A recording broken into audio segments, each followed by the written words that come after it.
بسم الله الرحمن الرحيم. حميم.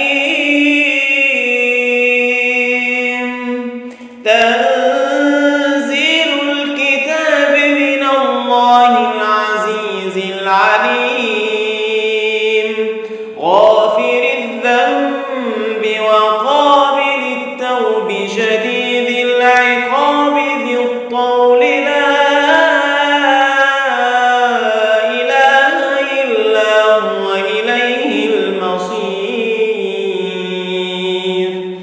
ما يجادل في آيات الله إلا الذين كفروا فلا يغررك تقلبهم في البلاد.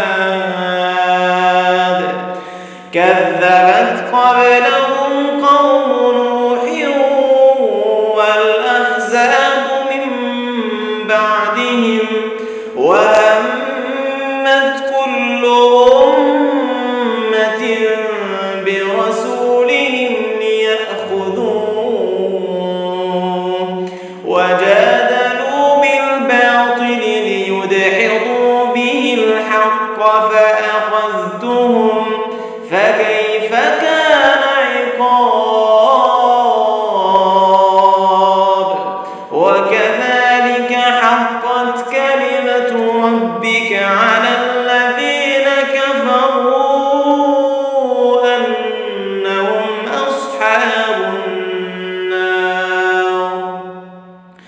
الذين يحملون العرش ومن حوله يسبحون بحمد ربهم ويؤمنون به ويستغفرون للذين آمنوا ربنا وسعت كل شيء رحمة وعلما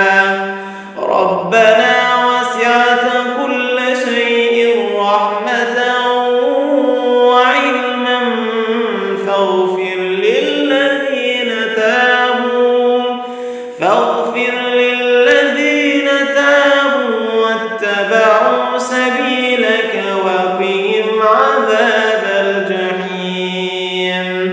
ربنا وأدخلهم جنات عدن التي وعدتهم ومن صلح من آبائهم وأزواجهم وذرياتهم إنك أنت العزيز الحكيم. وقهم السيئات ومن تق السيئات يومئذ فقد رحمته وذلك هو الفوز العظيم. إن الذين كفروا ينادون لمقت الله أكبر من مقتكم أنفسكم إذ تدعون إلى الإيمان فتكفرون. قالوا ربنا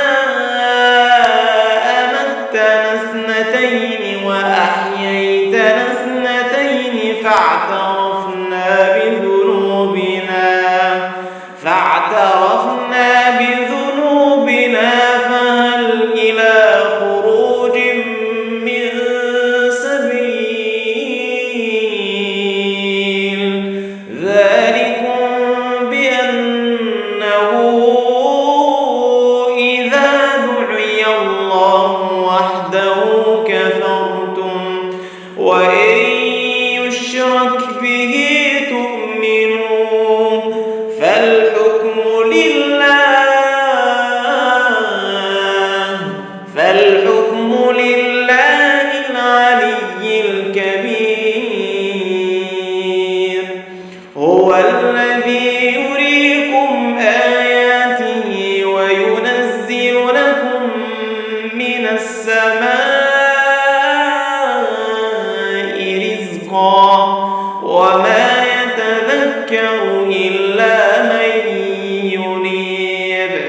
فادعوا الله مخلصين له الدين ولو كره الكافرون رفيع الدرجات ذو العرش يلقي الروح من أمره على من يشاء من عباده لينذر يوم التلاق يوم هم بارزون لا يخفى على الله منهم شيء لمن الملك اليوم لمن الملك اليوم الملك اليوم لله الواحد القهار اليوم تجزى كل نفس بما كسبت لا ظلم اليوم إن الله سريع الحساب وأنذرهم يوم الآزفة إذ القلوب لدى الحناجر كاظمين ما للظالمين من حميم ولا شفيع يطاع يعلم خائنة الأعين وما تخفي الصدور والله يقضي بالحق والله يقضي